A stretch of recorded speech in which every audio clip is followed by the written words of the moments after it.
வள்ளல் பெருமான் தெய்வமணி மாலை அதில் 31 பாடல்கள் எழுதியிருக்கிறாரு. நான் முதல்ல கொடுத்துட்டு இடையிலையா அங்கங்கே சில பாடல்களை எடுத்து இந்த தைப்பூசத்து வரைக்கும் வள்ளல் பெருமானை பற்றி இந்த பாடல்களை கொடுக்கலாம், அதுக்கப்புறமா நாம் சிவபெருமானை பற்றிய பாடலை எடுக்கலாம் அப்படிங்கிற நினைவில் இதுவரைக்கும் நான் கொடுத்தது வரிசையாக கொடுத்தேன். இப்போ ஒவ்வொன்றை அங்கங்கே எடுத்து கொடுக்கலாம் தெய்வமணி மாலை அப்படிங்கிறதுலேருந்து அப்படின்னு நான் முடிவு செய்து இன்றைக்கி நான் உங்களுக்கு 17வது பாடலை கொடுக்கலாம் அப்படின்னு இருக்கேன். அந்த பாடல் என்ன அப்படின்னு பாருங்கள். இது கந்தக்கோட்டத்தில் இருக்கக்கூடிய முருகப்பெருமானை நோக்கி வள்ளல் பெருமான் பாடிய பாடல். இது தெய்வமணி மாலையிலே 17வது பாடல். உப்புற்ற பாண்டமென 9 துவாரத்துள் உற்ற அசும்பொழுகு உடலை உயர்கின்ற வானிடையே எரிந்த கல் என்றும் மலை உற்று இழியும் அருவி என்றும் வெப்புற்ற காற்றிடை விளக்கென்றும் மேகமுறு மின் என்றும் வீசு காற்றின் மேற்பட்ட பஞ்சென்றும் மஞ்சென்றும் வினைகந்த வெறுமாய வேடமென்றும் கப்புற்ற பறவை குடம்பை என்றும் பொய்த்த கனவென்றும் நீரில் எழுதும் கையெழுத்து என்றும் உட்கண்டு கொண்டு அதில் ஆசை கைவிடேன் என் செய்குவேன் தப்பற்ற சென்னையில் கந்தகோட்டத்துள் வளர் தலமோங்கு கந்தவேளே தன்முக துய்யமணி உன்முகச் சைவமணி சண்முக தெய்வமணியே என்று வள்ளல் பெருமான் சொல்கிறார். தப்பற்ற சென்னையில் ஒரு குறைபாடும் இல்லாத இந்த சென்னையிலே உள்ள கந்தகோட்டத்தில் எழுந்தருளி இருக்கக்கூடிய முருகப்பெருமானே, கந்தவேளே, தன்முக துய்யமணியாகவும் உன்முக சைவமணியாகவும் சண்முக தெய்வமணியாகவும் இருக்கக்கூடிய முருகப்பெருமானே, நான் என்ன செய்வேன், நான் என்ன செய்குவேன், ஆசை கைவிடேன் என்ன செய்குவேன், என்னுடைய ஆசையை என்னால் கைவிட முடியலையே, நான் என்ன பண்ணுவேன் அப்படின்னு அவர் கேட்குறார். ஆசை எதன் மீது வந்திருக்கிறது என்றால் இந்த உடம்பு மேலே தான் ஆசை. இந்த உடம்புக்காக தான் நாம் எல்லாமே பண்ணுறோம். இந்த உடல் என்பது பொய்யானது அப்படிங்கிறது நமக்கு தெரியுது. ஆனாலும் இந்த உடல் மீது வைக்கக்கூடிய ஆசை தானே காமம் என்று சொல்லுவது. இந்த உடல் மீது நான் ஆசை வைக்கிறேன். ஆனால் இந்த உடல் எப்படிப்பட்டது தெரியுமா? உப்புற்ற பாண்டமென 9 துவாரத்துள் உற்ற அசும்பொழுகும் உடல். இந்த உடல் அசுத்தமான உடல்.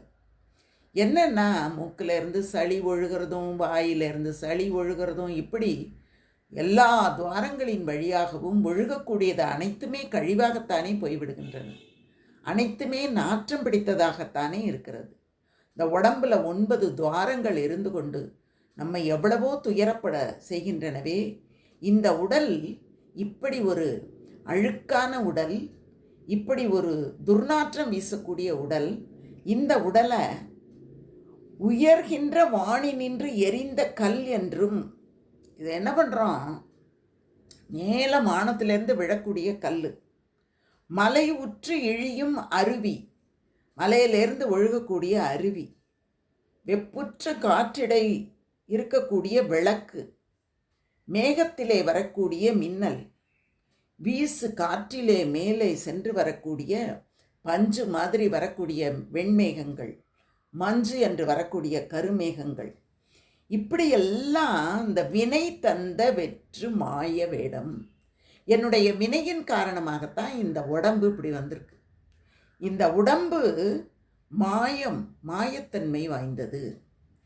இதை நம்ம என்ன பண்ணுறோம், இந்த மாதிரி எல்லாம் நம்ம மேகமாக இருக்கும், அடுத்த நிமிஷம் மேகம் காணா போயிடும். எரியக்கூடிய விளக்காக இருக்கும், அடுத்த நிமிஷம் நின்று போயிடும். மலையிலேருந்து விழக்கூடிய அருவி நொடி பொழுதில் ஆறாக ஓடி போயிடும். அந்த ஒரு செகண்டு தான். அதே மாதிரி தான் வானத்திலேருந்து வீசக்கூடிய கல் பார்த்த அளவிலே கீழே விழுந்து விடும். இந்த மாதிரி அது மட்டும் இல்லாமல் கப்புற்ற பறவை குடம்பை. இந்த கப்புற்ற பறவை அப்படின்னா வெறும் வெற்று உடம்பு தான் இந்த உடம்பு. குடம்பை அப்படின்னா அந்த வெறும் அந்த பறவை குடியிருந்த கூடு இருக்குல்ல, அந்த மாதிரி இந்த கூடு தான் இந்த உடம்பு. இதில் பொய்த்த கனவென்றும் நீரில் எழுதும் கையெழுத்து என்றும், இது வெறும் பொய்யான ஒரு கனவு தான் இந்த உடம்புங்கிறது. அது மட்டும் கிடையாது, நீரிலே எழுதும் கையெழுத்து. நீரில் போய் நம்மாலே கையெழுத்தை போட முடியுமா? அந்த கையெழுத்து நிற்குமா? ஓடி போயிடும். நீர்க்கோலம் அப்படின்னு சொல்லுவாங்க. நீரால் நீருக்குள்ளார கோலம் போட்டோம்னா அந்த கோலம் எப்படி நிற்கும்? இந்த வாழ்க்கையே நீர்க்கோல வாழ்க்கை தான். அந்த ஒரு நொடியில் நாம் வாழக்கூடிய காலம் இருக்கிறதே, அது மிக விரைவிலே நம்மை விட்டு ஓடி போகக்கூடியது. அதுக்குள்ளார இந்த உடம்பை வைத்து கொண்டு நாம் மெய்ஞானத்தை தேடி செல்ல வேண்டும். இந்த பொய்யையே மெய்யென்று நம்பிக்கொண்டு நாம் இருந்தோமேயானால் நாம் அடுத்தது எங்கே போகணும் அப்படிங்கிறத நாம் மறந்து போயிடுவோம். அதனால் இப்படிப்பட்ட இந்த உடம்பின் மீது நான் செய்த வினையின் காரணமாகத்தான் இந்த உடம்பு அமைகிறது. இப்போ உடல் என்பது நம்முடைய தாய் தந்தையர்கள் தந்தது, உயிர் ஆன்மா என்பது இறைவனால் வந்தது. இந்த இரண்டும் ஒன்று சேரும்போது நிகழக்கூடிய அந்த நிகழ்வு என்ற அனுபவம்தான் நம்முடைய வாழ்க்கையிலே மையமாக வினையாக மாறி அடுத்த பிறவிக்கு நம்மை கொண்டு சேர்க்கிறது. இரண்டு கைகளும் இணைந்து சேரும்போது ஒரு ஓசை ஏற்படுவது மாதிரி தான் நம்முடைய வாழ்க்கை என்பது. அந்த ஓசை எத்தனை வினாடி பொழுதில் இருக்குதோ அந்த மாதிரி தான் நாம் இந்த உலகத்திலே வாழக்கூடிய வாழ்க்கையின் அளவு. இந்த இருக்கக்கூடிய இந்த வினை உடம்பை எடுத்த காரணத்தினாலே நாம் இப்படிப்பட்ட ஒரு வாழ்க்கையை வாழ்ந்து கொண்டிருக்கிறோம். மறுபடியும் நாம் மரணமில்லா பெருவாழ்வை நாம் அடைந்தால்தான் இந்த உடம்பு என்ற ஒன்றிலிருந்து விடுதலை பெற்று நாம் மரணத்தை அறியாத, பிறப்பு இறப்பு இல்லாத ஒரு பெருவாழ்வை அடைய முடியும். ஆனால் இது எல்லாமே எனக்கு தெரியுது, ஆனாலும் எனக்கு இந்த ஆசை வருகிறதே, இதிலிருந்து நான் என்ன செய்வேன் என்று முருகப்பெருமானை பார்த்து ஒரு கேள்வியை வள்ளல் பெருமான் வைக்கிறார். முருகன் தான் இதுக்கு விடை சொல்லணும். ஏனென்றால் இந்த வினை பிறவி இருக்கிறதே, இந்த வினையினாலே ஏற்படக்கூடிய இந்த பிறவியை தடுத்து எழுதக்கூடியவன் அவன்தான். ஒரு கால் நினைக்கின் இருகாலும் தோன்றும் முருகா என்று ஓதுவார் முன் அப்படின்னு சொல்லுவார் அருணகிரிநாதர். ஒரு தடவை நாம் நினச்சோன்னா முருகன் வந்துடுவார். அவரால் மட்டும்தான் நம்முடைய தலையெழுத்தை மாற்றி எழுத முடியும். அவர்தான் நம்முடைய விதியை மாற்றி எழுத முடியும். எனவே அவரிடத்திலே நாம் முறையிடுவோம் என்று நம்மையெல்லாம் முறையிடச் சொல்கிறார் வள்ளல் பெருமான்.